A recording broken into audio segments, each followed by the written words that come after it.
Doctor బాబులు doctor అమ్మలు ఈ వీడియో గిట్ల కన్నా షేర్ చేసినట్టే మీ బిజినెస్ కే సొట్ట పడుతుంది. ఎందుకంటే గీయాల చూపించే రెసిపీ గంత హెల్త్ బెనిఫిట్స్ ఉంటుంది. మస్తు బందోబస్తు అవుతారు మనుషులు. గదే ములగాకు తెలగపిండి కూర రెండిట్లల్లో ఏకదమ్ బెనిఫిట్స్ ఉంటాయి. మీకు ఎరికే కదా. ఇక గిది ఎట్లా చేయాలి తగ్గితే మా ఇంటి పక్క ఆంటీ వాళ్ళ రెసిపీ అన్నట్టు వాళ్ళ దగ్గర చూసిన టేస్ట్ మస్తు ఉంటుంది అని పట్టుకొచ్చిన.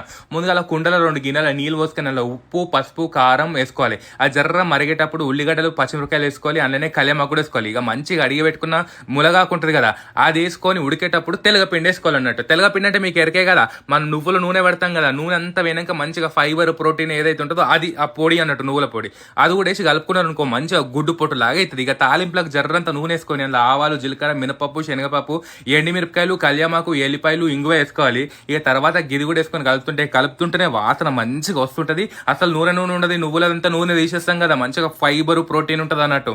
తర్వాత ఏం చేసుకోవాలి, మంచిగా ఉడుకుడు కన్నంలో జర్రంతా నెయ్యి కొట్టేసుకొని కలుపుకొని తింటే సూపర్ అంటే సూపర్ ఉంటుంది. మీకు ఎరికేనా?